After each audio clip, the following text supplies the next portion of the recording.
Evam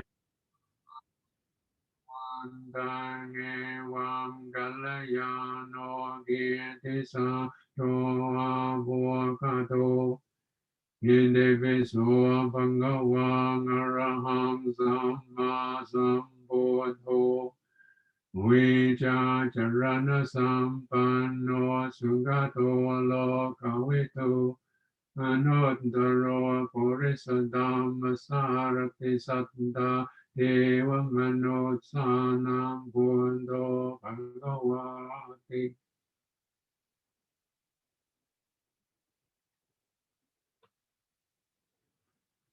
Andamayam Dhammanusatinayam Romase Vagado Bhagavanda Dhammo Sandetigo Vakaligo Ehipasigo Vapanaigo Vajadang Veditapo Vinyuhiti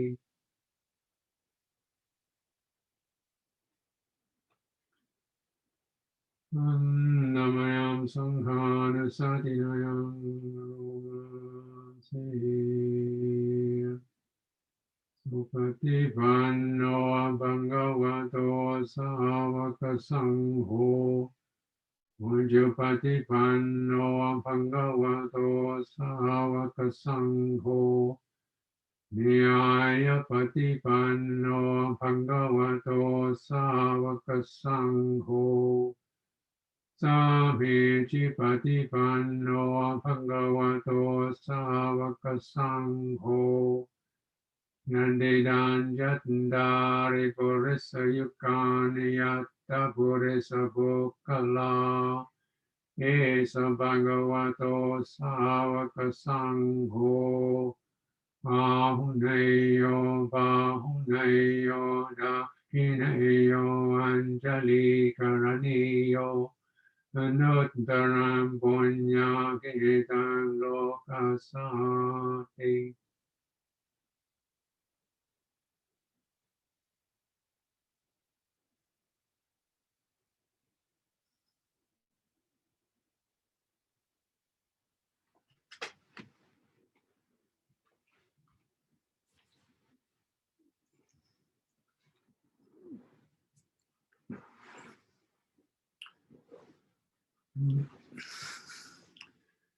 Bring up the 5 subjects for frequent recollection. I'd like to take a look at your script and find it in there.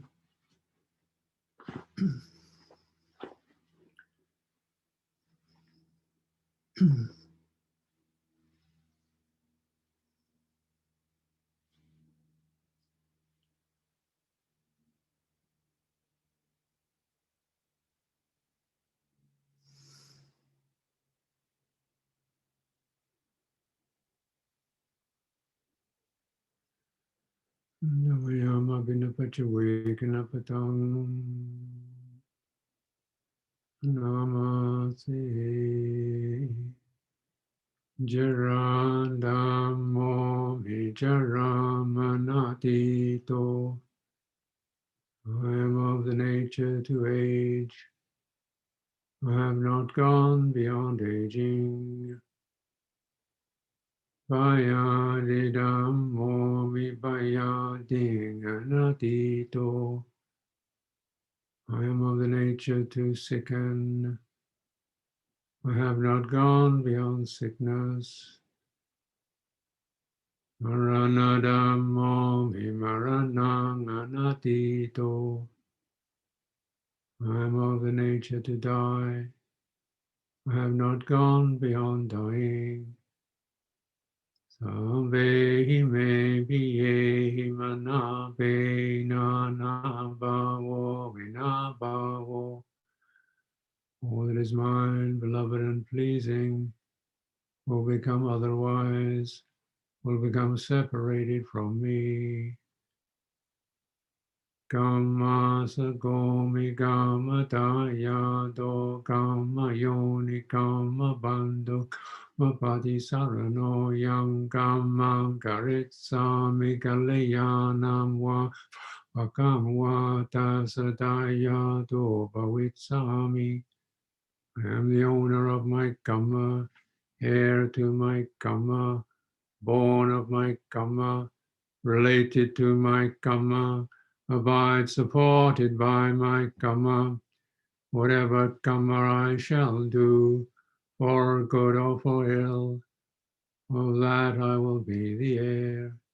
Ewangam he abinang pachavekitabang.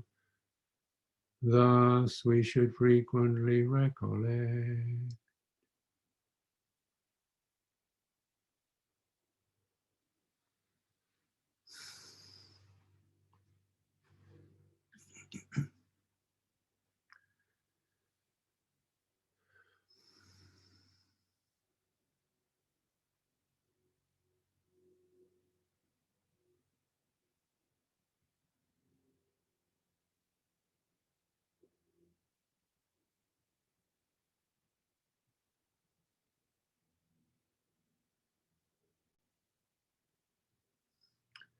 So we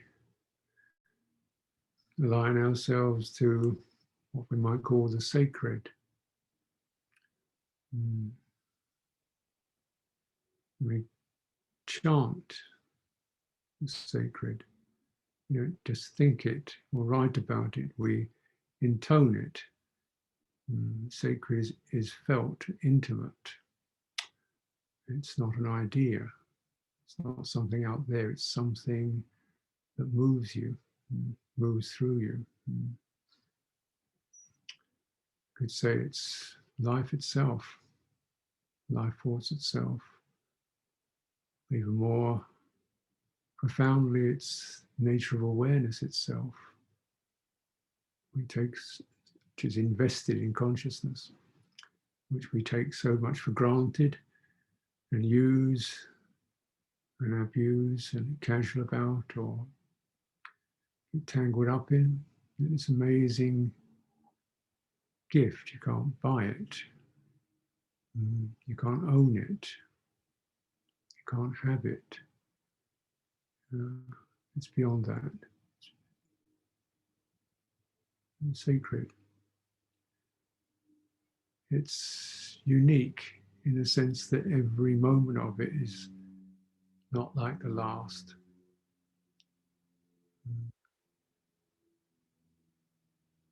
It's not standard. It's not categorizable. It's beyond classifications in that respect. It's not delayed in time. It doesn't get better or worse. Our access to it may get better or worse. But this is another domain of experience. Experience which is not clung to, not an object of thought, an object of mind. It's the subject. The supreme subject, you could say.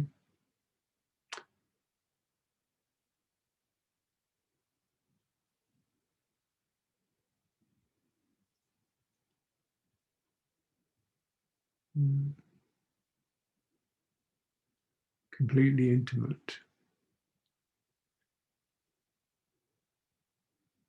More intimate than one's thoughts, which roll by. One's moods, which wash and wave. It's more intimate than that. More intimate than the person, even, which we can think about, adjust, is formed, conditioned. More intimate than that.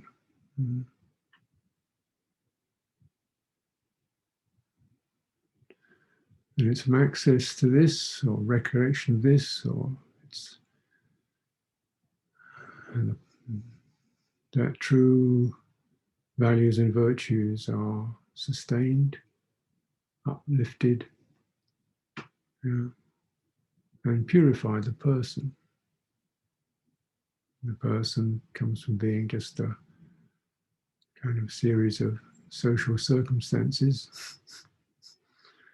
into it's called the sappurisa, the person of integrity, whose actions and speech and purpose is aligned to Dhamma, to the way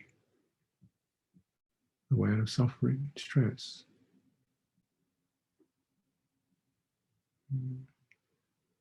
And this is the way we are cultivating meditation, recollection, actions,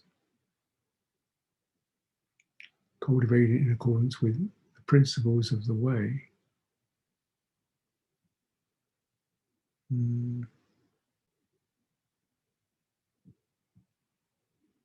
Gives us our heart's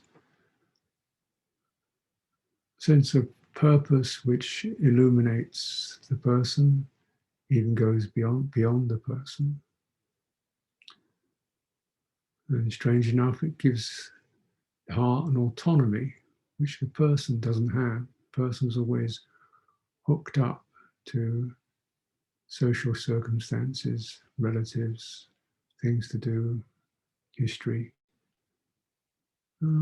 Yeah, it's a package that needs to be carefully cleaned and tidied. And it's a sacred coming into that makes that possible. And then we are at sappurisa, person of integrity, whose manifestations, actions are for the welfare, their own welfare, the welfare of others. It's sacred.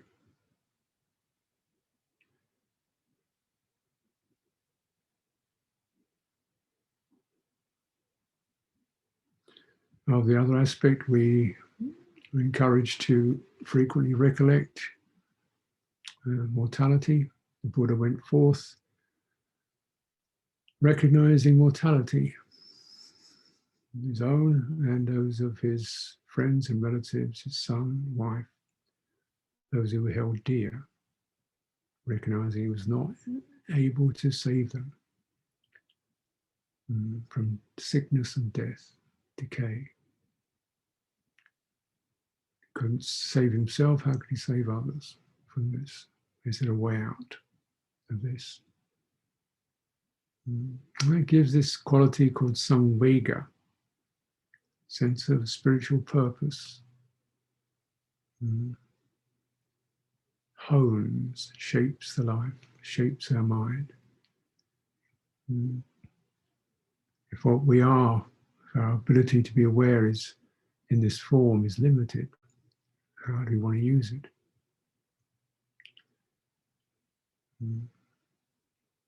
If the moment that's here now will never come again, how do we want to enter, open to that, learn from it? Even if it's unpleasant.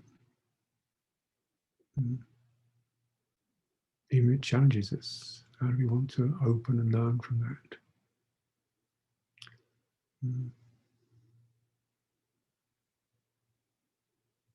Sense of purpose to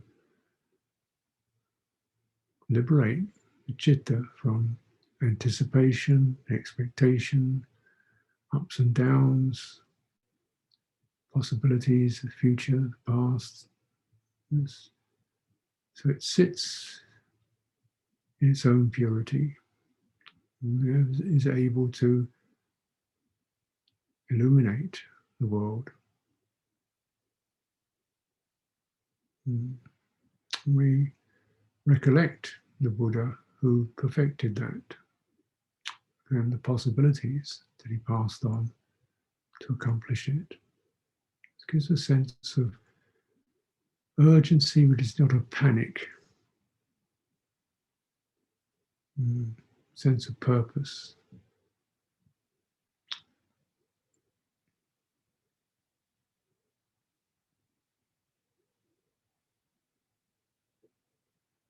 The fundamental purpose is to purify And so as we come into the occasion that our life, our karma, our circumstances are permitting, physical conditions, can be sick, tired, stressed. Yeah.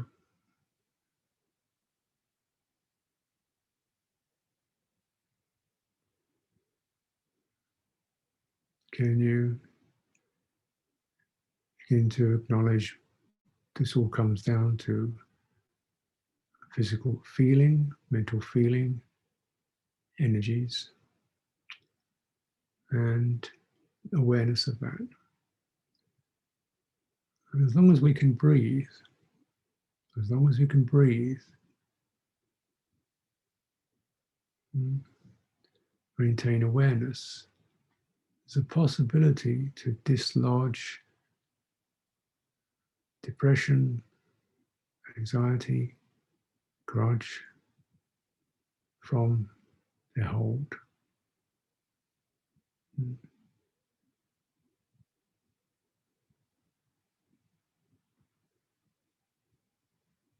As you work on breathing and awareness on the energies that these unwholesome, unhelpful states get stuck in, purify the energy. It doesn't have to be powerfully vigorous, it just has to be where it is. If it's quiet, diminished, we relate to that mindfully, giving it attention, giving it goodwill, protecting it as something precious, staying with it, staying with the breath of our life, the breath of our mind, the breath of our heart. Will not come again.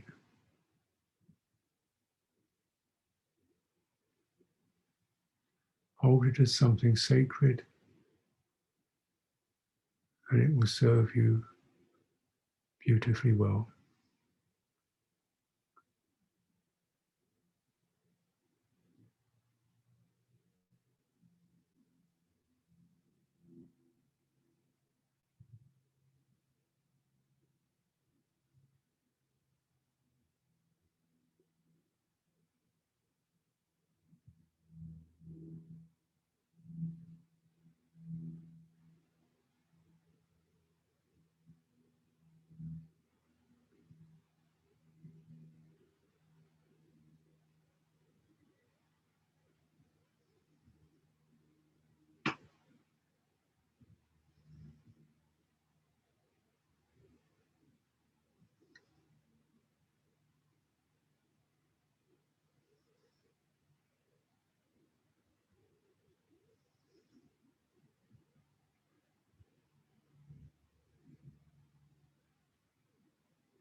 So whenever this snagging comes up, if something sticks, or you find yourself spinning or blocked, struggling, losing clarity, yeah, this is where investigation is important. You must always retain faith. It's a sense of this is something that can be witnessed. It's not anything going wrong exactly. It's just something, a glitch somewhere, you could say, in the chitta. Maintain the sense of the heart being unflurried by that. Okay, so what's happening? The mind is spinning or stuck or obsessive. What's happening in the body? Where is the body now? What parts are lighting up? What parts have disappeared?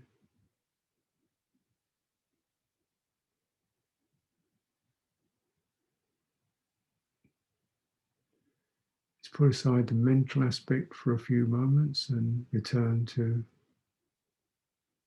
descending down the body, sides of the body, bits you don't notice, the back, down your back, pieces that are perhaps absent. It's not just what's present, it's also what's absent. Pieces slip away, drift away, and we enter into a lesser than complete mode of being.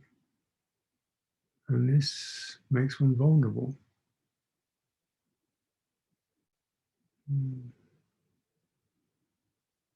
Fullness of the body, embodiment.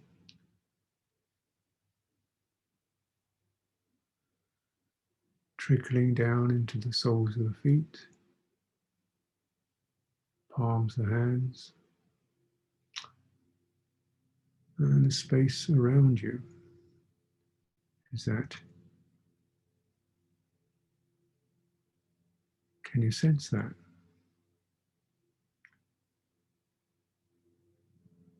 Maybe the most important piece. Space around you. This is where the body experiences triggering, feeling lost or uncertain or unsafe. Really settling into fullness.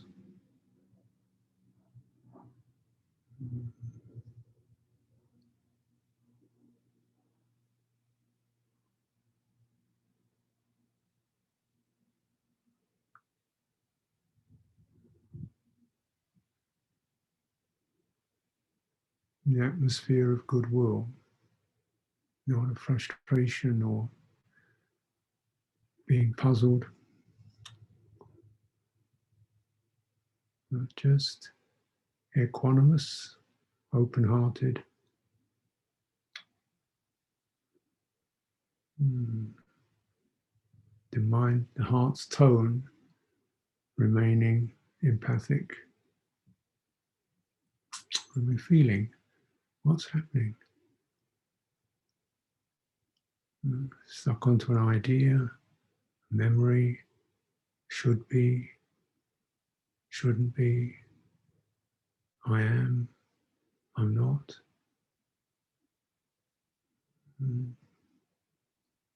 We ought to, he is, they're not. Let's go. Trapped like a fly on the window pane, can't get out. So this is agitation, being disturbed. It creates the scenario of the person in the world.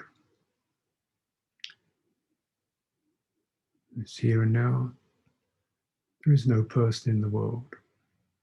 It's just awareness, perceptions, feelings, impressions, energies. And they stick, agitate. Comes up is the impression of the person in the world. A world that is hostile, uncaring,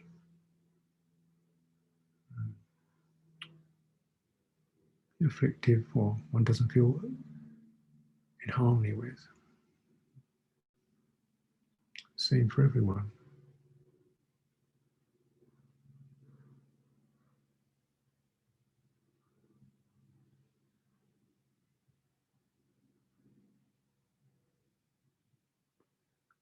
Return where there is harmony, acknowledgement of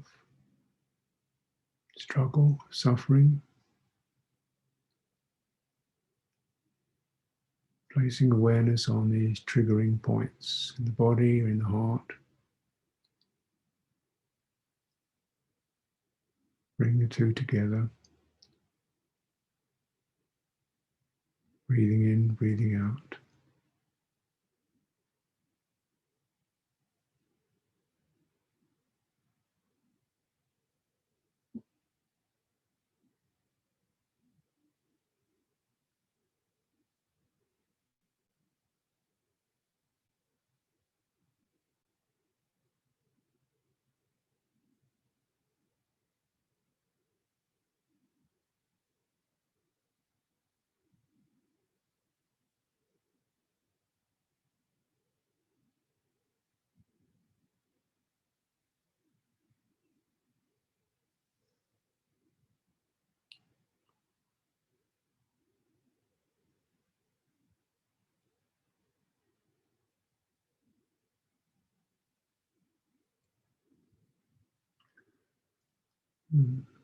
We don't create a way out of suffering. We don't create a way out of suffering. What occurs is the meeting of the heart, meeting awareness where there is this, got to the intimate point of the struggle. Awareness opens the way.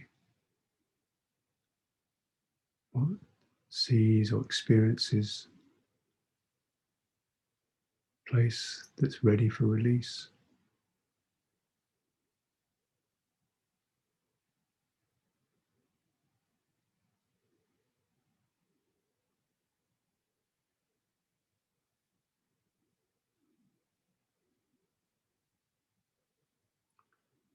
Place where hanging on becomes evident and the possibility of relinquishment invites the heart.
So as we rise to the surface of consciousness,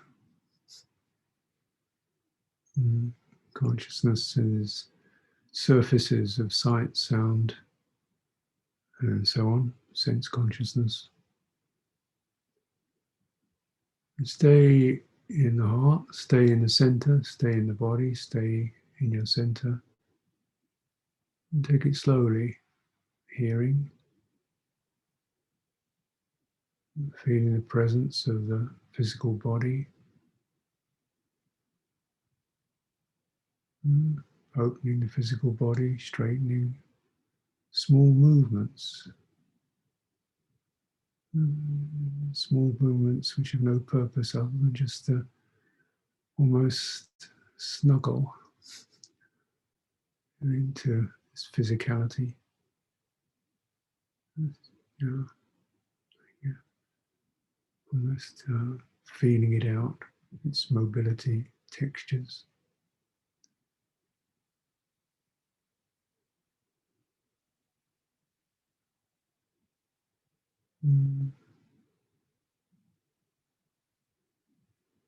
The eyes see light, shapes, colors. Something rather wonderful about manifestation when you open to it from the center, from the sacred place. It's just, wow, how does all this happen?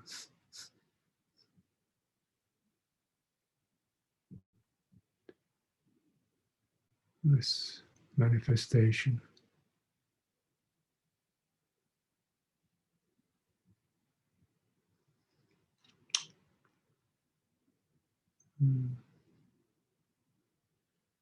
Without owning it, claiming it, or ignoring it.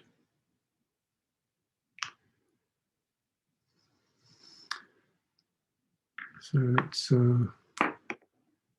pay respects to the Triple Gem. And we have some time just to move around in your own private space, and then we can get together again in about an hour's time.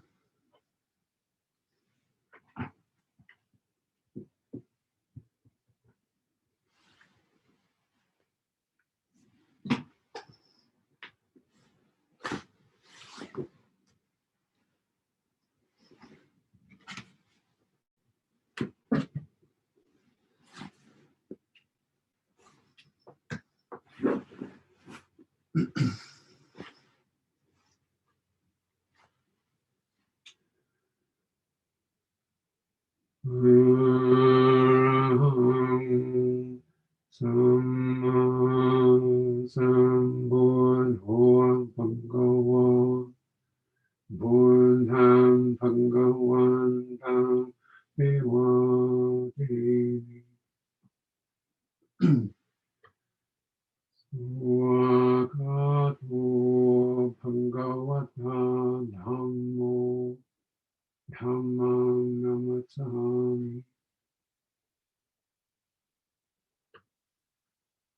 Supatipanno Bhagavato Savaka Sangho Sangham Namami